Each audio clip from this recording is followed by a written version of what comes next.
평양 공연 3박 5일 일정이 성황리에 마무리됐습니다.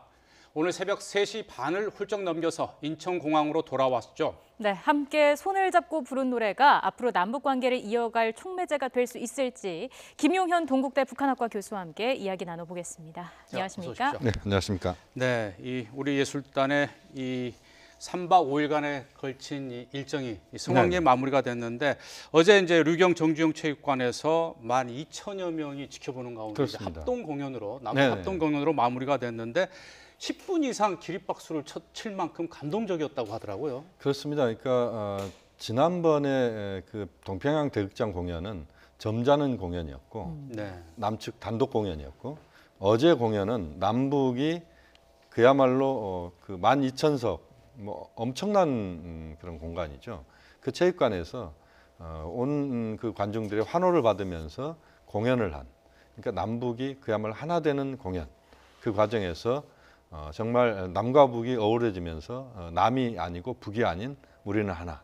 이런 분위기였기 때문에 기립박수뿐만 아니라 전체적으로 뭐 엄청난 그런 열광의 도가니였다. 이렇게 봐야 될 것 같고. 네, 저도 그 장면을 좀 봤는데 특히 그 가수 강산혜 씨가 라구요라는 노래를 부른 뒤에 이제 돌아가신 실향민인 아버지 어머니가 생각이 나서 이제 눈물을 흘리면서 이제 관객석에 이제 그렇습니다. 이 평양 시민들 이제 북측 관객들하고 이렇게 얘기를 하는 모습을 보니까 저도 좀 감정이 좀 북받치더라고요. 그렇습니다. 이제 강산의 라구요 그 노래 자체가 이제 이산가족을 그린 노래입니다. 또 북측에도 이산가족들이 많이 있습니다. 남측으로 내려온 가족들도 있을 거고, 과거에는 북측에서는 남측으로 내려온 가족들에 대해서 겉으로 거의 표시를 못하고 살았습니다. 지금도 이제 아무래도 좀 그런 분위기가 있긴 있습니다만, 그러나 그런 그야말로 두만강 푸른 물에 이렇게 시작하거든요, 그 노래가. 그렇죠. 북측의 주민들은 굉장히 거기에서 자신들의 어떤 삶의 모습이랄지 또는 자신들의 과거의 역사에 대한 부분, 또 한민족으로서 고통을 받았던 그런 이산가족의 한, 이런 것을 충분히 느낄 수 있는 그런 노래였기 때문에 그야말로 가슴이 이제 뻥 뚫리는 노래죠.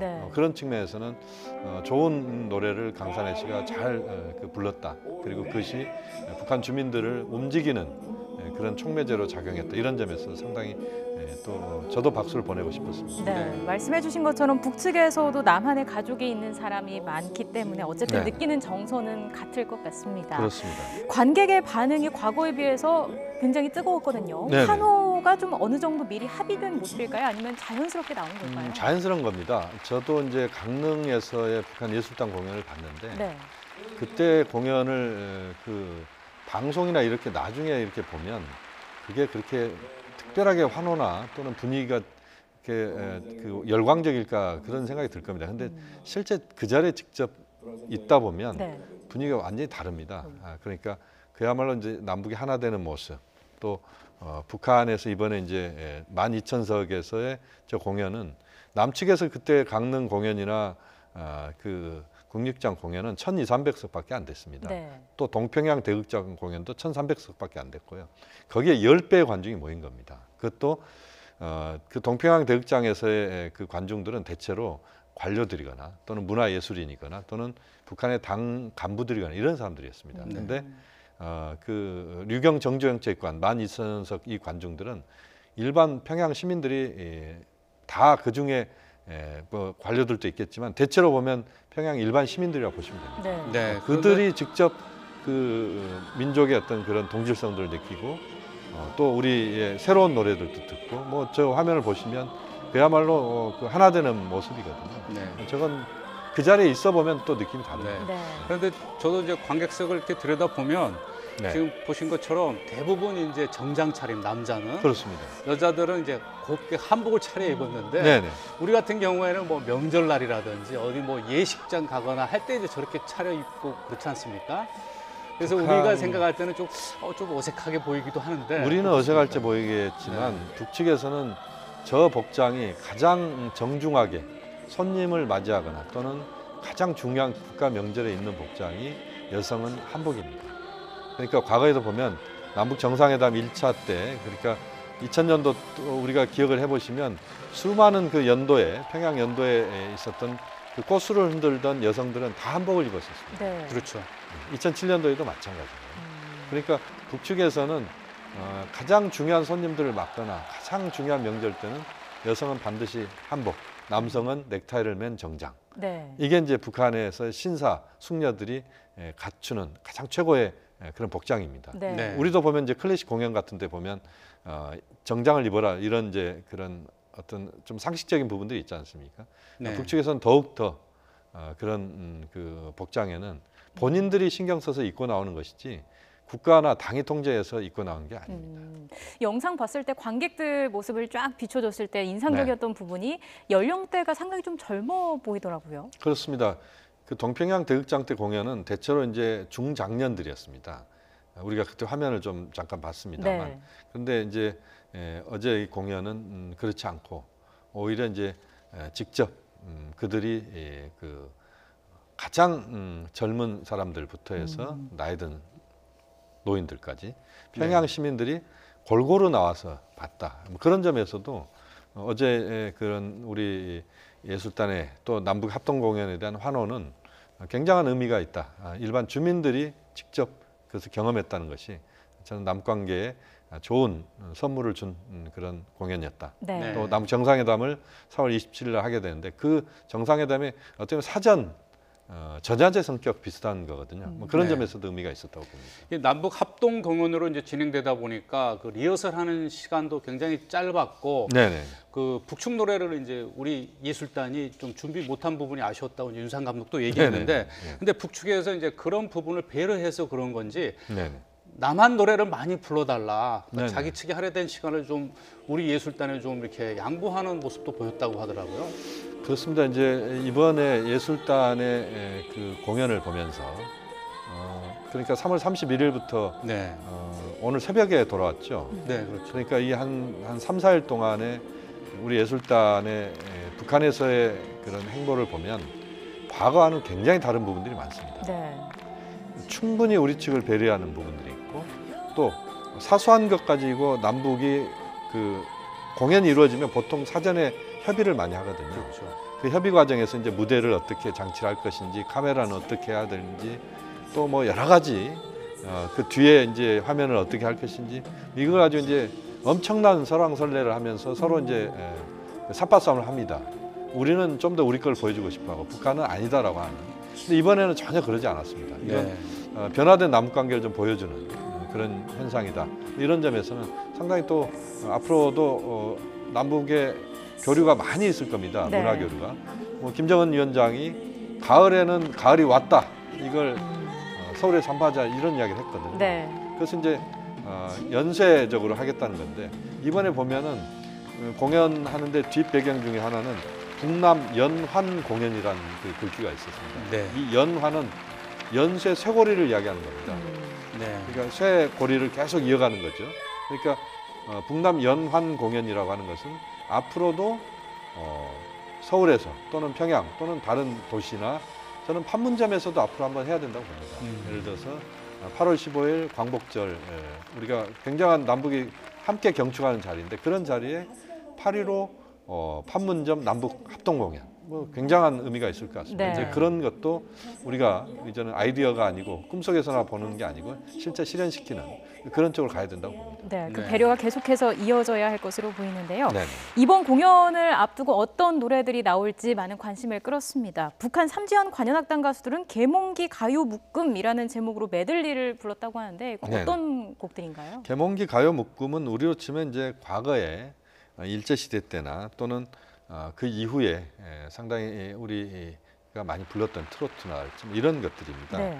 예를 들면 눈물 젖은 두만강, 아리랑 고개, 뭐 작별, 동무생각 이런 노래들인데 이제 북한식으로는 이제 그것을 계몽기 노래 이렇게 이제 계몽기 가요 이렇게 이제 표현이 됩니다. 네. 어쨌든 지난번에 북측에서 남측에 왔을 때 강릉이나 서울 공연에서도 그런 비슷한 노래들을 불렀거든요. 그래서 아마 이번에도 이제 그것에 그 비슷하게 맞춰서 북측에서 그런 노래를 불렀다 이렇게 보면 될 것 같습니다. 네. 네. 자, 이렇게 이제 바쁘게 이제 또 성황리에 알차게 남북 합동 공연이 끝난 뒤에 네네. 예술단원들을 위해서 이제 김영철 통일전선 부장 또 뭐 이제 부위원장이죠. 노동당 네네. 부위원장이 주최를 하는 만찬이 열렸습니다. 그런데 네네.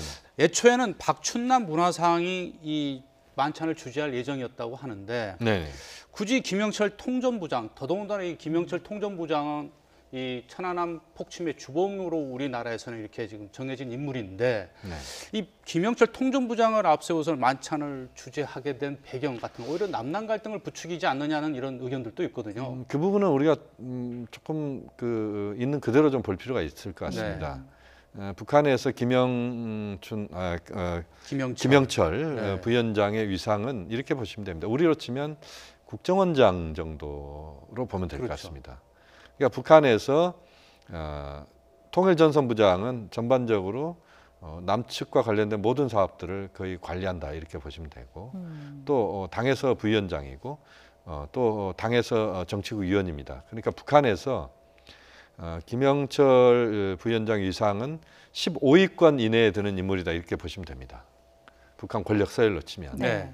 그렇게 보면 문화상이 그런 만찬을 베푸는 것보다 김영철 부위원장이 베푸는 것은 무게감이 확실히 다른 겁니다. 네. 어떻게 보면 김정은 위원장이 본인이 직접 만찬을 베풀고 싶었지만 본인이 워낙 바쁘다는 이야기를 많이 했습니다. 네. 그래서 김영철이 대신한다 할 정도로 김영철 부위원장이 직접 만찬을 한 것은 무게감을 최대한 좀 살리겠다. 그러니까 남측 손님들을 홀대하지 않고 굉장히 후하게 대접한다. 이런 차원으로 아마 김영철 부위원장이 급하게 이제 문화상이 만찬하는 것에서 바꾼 걸로 그렇게 이해하면 될 것 같습니다. 예, 이번 공연에서 가수들 못지않게 활약을 했는데 그 부분을 무게감을 강조하기 위한 것이다 이렇게 네네. 말씀을 해주셨습니다. 전날 취재 차단에 대해서 직접 사과하면서 네네. 자신이 천안함 폭침의 주범이다라면서 우스갯소리를 했습니다. 네. 의도가 있는 발언이라고 볼 수 그 있을까요? 부분은 뭐 두 가지로 해석할 수가 있을 것 같습니다. 주범이다라고 본인이 시인한 게 아니고 남측에서 그렇게 불려진다. 그런 사람이 난데 내가 당신들 기자들하고 사과하기 위해서 왔다. 네. 이런 거거든요. 그러니까 김영철 부위원장은 제가 볼 때 그 어떻게 보면 조크 아닌 조크인데 물론 우리 측에서 우리 국민들이 봤을 때는 마음의 상처를 받을 수도 있는 표현이다. 어쨌든 천안함 부분과 예. 관련된 부분에서는. 그래서 김영철 부위원장의 그런 표현이 적절했다고 보지는 않습니다. 그렇지만 이제 본인의 생각은 아무래도 나름대로 이제 우리 기자들과의 만남을 이야기할 때 좀 더 자신이 좀 더 적극적으로 다가가면서 대화를 하고 싶어하는 이런 측면 또 김영철 부위원장이 이번에 보면 또 다른 측면에서 보면 전례 없는 거의 최초의 북한의 최고 당국자 중에 한 사람이 우리 언론 취재 활동에 대해서 그 취재 활동이 제대로 안 된 것에 대해서 사과를 한 서너 차례에 걸쳐서 16분 동안 했습니다. 네. 이것도 우리 남북 관계에서 보면 사례가 없다 이렇게 봐야 될 것 같은데 네. 제가 주목하는 것은 앞으로 남북 정상회담 또 남북 간의 지금 이제 고위급 회담도 18일 정도에 있고 여러 회담이나 행사들이 앞으로 쭉 이어지는데 어제의 그런 김영철 부위원장의 그런 발언들은 앞으로의 남북 관계를 풀어가는 데 있어서 대언론에 대한 또는 우리 한국의 언론이 북측에 가서 취재 활동을 하는 데 있어서 상당히 하나의 어떤 전환점이 되는 그런 발언일 수도 있다. 그런 점에서 저는 의미 부여를 한편으로 또 할 수 있다라고 봅니다. 네. 어찌됐든 이례적인 사과를 이제 이 김영철 통전부장이 하는 것은 뭐 네네. 남북 대화 분위기를 깨트리지 않기 위해서 그렇습니다. 잘했다라는 평은 나오지만 네네. 어찌됐든 뭐 김정은 위원장의 경호상의 문제가 됐든 우리 취재진들의 그 취재를 못하게 한 것은 네. 원천적으로 잘못됐다는 이제 지적이 있고, 근데 네네. 이 김영철 이 부위원장이 천안함 폭침의 주범이라고 농담삼아 한 말을 한 다음 날 바로 오늘 노동신문에 네. 천안함 폭침은 조작이라는 그런 글이 실렸어요. 네. 이런 부분에 대해서 이제 청와대나 통일부에서 북측에 뭔가 이의 제기를 해야 되는 것 아니냐는 소리가 많거든요.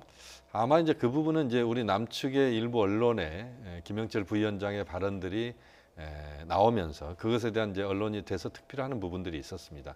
이런 것에 대해서 북측이 그것을 좀 견제하는 차원에서 아마 남측 언론에 대한 어떤 대항 형태로 이제 그런 표현들을 썼다고 보는데요. 이제 중요한 건 이런 겁니다. 네. 지금 가장 중요한 부분은 제가 볼 때는 남북 정상회담의 성공입니다. 남북 정상회담 성공을 위해서 다른 모든 것이 희생돼야 된다 이렇게 볼 수는 없지만 네. 그러나 남북 정상회담을 제대로 풀어가고 거기에서 사실 이번에는 남북 정상회담의 의제가 남북 관계 차원의 의제보다는 오히려 북한의 비핵화, 한반도 비핵화 문제 또는 한반도 평화체제 문제 이 문제가 핵심이고 허심탄회한 남북 정상의 대화가 핵심입니다. 그것이 또 북미 정상회담으로 가면서 북미 정상회담에서 중요하게 이 문제가 이제 다뤄지면서 성과가 나오는 이게 이제 우리가 가장 염원하는 부분들이기 때문에 지금 상황에서는 이런 남북 당국 차원에서 이야기되는 이런 문제들이 정상회담으로 가는 길목을 또 붙잡는 것은 저는 바람직하지 않다고 봅니다.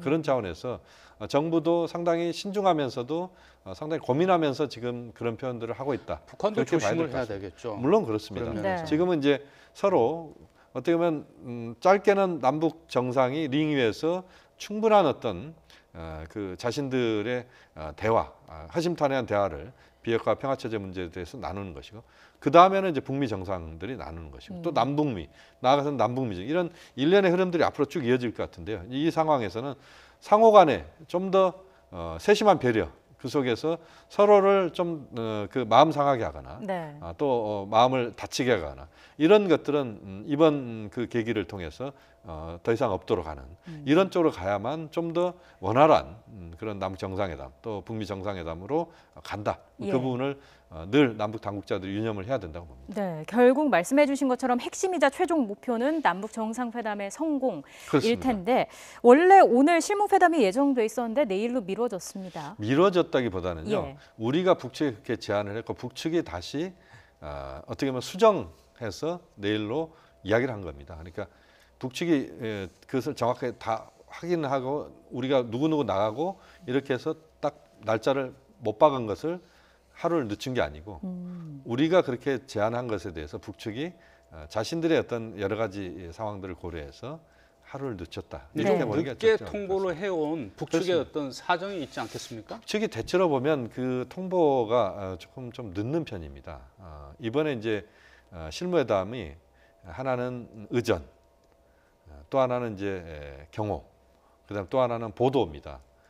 통신은 이제 7일 날로 지금 날짜가 좀 잡혔죠.